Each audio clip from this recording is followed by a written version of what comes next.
ஓம் ஞான ரூபாய வித்மஹே சக்தி அம்சாய தீமஹி தன்னோ சக்தி அம்மா பிரச்சோதயாத். ஓம் நமோ நாராயணி, ஓம் நமோ நாராயணி, ஓம் நமோ நாராயணி. இன்று நல்ல நாள். அன்பார்ந்த 12 ராசிக்காரர்களுக்கும் இன்றைய கோச்சாரப்படி உங்களுடைய ராசி பலன்களை பார்ப்போம்.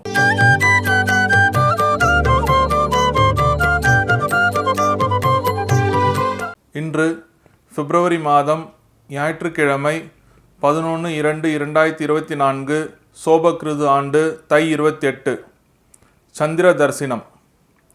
நல்ல நேரம் காலை 6 மணி முதல் 7 மணி வரை, மாலை 3:30 மணி முதல் 4:30 மணி வரை. கௌரி நல்ல நேரம் காலை 10:30 மணி முதல் 11:30 மணி வரை, மாலை 1:30 மணி முதல் 2:30 மணி வரை. ராகு காலம் மாலை 4:30 மணி முதல் 6 மணி வரை. குளிகை காலம் மாலை 3 மணி முதல் 4:30 மணி வரை. யமகண்டம் மதியம் 12 மணி முதல் 1:30 மணி வரை. மகர லக்னம் இருப்பு 0 நாழிகை 22 வினாடி. சூரிய உதயம் காலை 6:35க்கு. திதி இன்று அதிகாலை 3:20 வரை பிரதமை, பின்பு த்விதியை.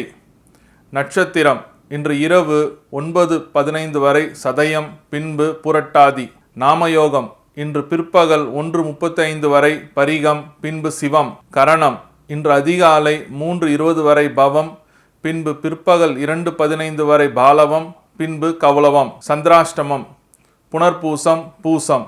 இன்றைய கோச்சாரங்கள், கிரகங்களின் அமைப்பு. மகர லக்னம். மகரத்தில் சூரிய பகவான், புதன் பகவான், செவ்வாய் பகவான். கும்பத்தில் சனி பகவான், சந்திர பகவான். மீனத்தில் ராகு பகவான்.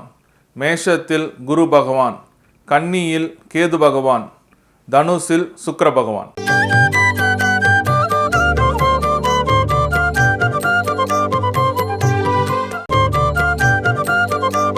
துலாம் ராசிக்காரர்களே, இன்றைய நாள் உங்களுக்கு ஒரு ஓய்வுள்ள நாளாக அமையும். அப்படி ஓய்வுனா என்னன்னா, எந்த ஒரு விஷயத்தையும் செய்ய வேண்டாம், இன்னைக்கு ரெஸ்ட் எடுக்கலாம் அப்படின்னு நினைச்சாலும் கூட அப்பப்போ சின்ன சின்ன பிரச்சனைகள் வந்து தான் சேரும். அந்த பிரச்சனைகள், முதல் பிரச்சனை என்னன்னா, அப்பா இல்லைன்னா அம்மாவுக்கு திடீர்னு இருதயம் சம்பந்தப்பட்ட விஷயங்களுக்கு உண்டான செலவுகளை பார்க்க வேண்டிய சூழ்நிலை வரும். ஹிருதயம்னா டோட்டலாக ஹார்ட் ப்ராப்ளம் நினைக்காதீங்க. செஸ்ட்டு சம்மந்தப்பட்ட ரீஜியனில், செஸ்ட்டு சம்மந்தப்பட்ட இடத்துல சின்ன சின்ன அறிகுறிகள் பார்க்குற மாதிரி விஷயங்கள் நடக்கும். அதனால் கொஞ்சம் ஜாக்கிரதையாக, அவங்க ஏதாச்சும் நெஞ்சு வலிக்குது அப்படின்னு ஏதாவது சொன்னாங்கன்னா உடனே டாக்டர்கிட்ட போயிட்டு அதுக்கு உண்டான ஒரு டெஸ்ட்டை எடுத்து பார்த்துட்டு வந்தீங்கன்னா ஒரு நல்ல ஒரு ஓய்வான நாளாக அமையும். இந்த டென்ஷன்லேருந்து வெளியில் வரதுக்கு உண்டான நாளாக அமையும். குழந்தைங்களுக்காக திடீர் செலவு பண்ண வேண்டிய சூழ்நிலை சேரும். அதனால் குழந்தைகள்ன்றது வருங்காலத்துக்கு உண்டான ஒரு பெரிய வளர்ச்சிக்கான ஒரு அமைப்பு. அதனால் குழந்தைங்களுக்கு அவங்க என்ன கேட்குறாங்களோ அதை எந்த ஒரு கஷ்டம் படாமல் அவங்களுக்கு செலவு பண்ணுங்கள். உங்களுக்கு ஒரு மன மகிழ்ச்சியும் அவங்களுக்கு ஒரு சந்தோஷமும் கிடைக்கும். திடீர்னு உங்களோட வண்டி சர்வீஸ் போக வேண்டிய சூழ்நிலை அமையும். அதனால் இந்த நாள் அந்த மாதிரி சர்வீஸ் கண்டிஷன்ஸ் எதாவது இருந்ததுன்னா உடனே அந்த மெக்கானிக்கிட்ட கொடுத்து இல்லை சர்வீஸ் ஸ்டேஷனில் கொடுத்து உங்களோட வண்டியை சீர் பண்ணிக்கிறது நல்லது. இந்த நாளை தவிர்த்துட்டு அந்த வண்டியை கண்டினியூஸாக ஓட்ட ஆரம்பிச்சிங்கன்னா எங்கேயோ ஒரு இடத்துல பழுதடைஞ்சு உங்களுக்கு ஒரு பெரிய செலவு வரத்துக்கு உண்டான அமைப்பான நாளாக அமையிறது. பரிகாரம். பழனியில் வைகாவூர் அப்படின்னு ஒரு ஊர் இருக்குங்க. அந்த ஊரில் புலிப்பாணி சித்தர் ஜீவசமாதியாக இருக்கார். அப்போ புலிப்பாணி சித்தரை மனசார வேண்டிக்கிட்டு பெங்காலி ஸ்வீட்ஸ் வர்ற ஜனங்களுக்கு தானமாக கொடுங்க. இது எங்கன்னா பழனிக்கு போய் கொடுக்கணும்னு அவசியம் கிடையாது. பக்கத்தில் இருக்கிற கோவில் இருந்தாலும் சரி, பொது இடங்கள் இருந்தாலும் சரி, இந்த பெங்காலி ஸ்வீட்ஸை தானமாக கொடுத்து வந்தீங்கன்னா என்றைக்கும் உங்கள் மனசு இளமை போல இருக்கும், உற்சாகத்தோடு இருக்கும், நல்ல நாளாகவும் அமையும்.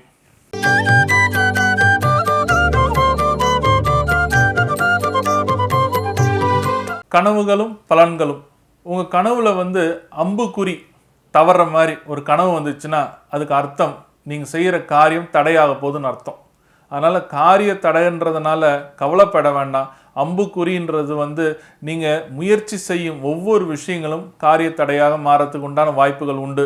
அதனால் நீங்கள் எக்காரணத்தை கொண்டும் உங்களோட முயற்சியை கைவிடாமல் உங்களோட முயற்சியை மறுபடியும் செஞ்சிங்கன்னா அந்த காரிய தடையிலேருந்து விடுபடலாம். அம்புகுறி தவறினால் காரிய தடை. நன்றி, வணக்கம்.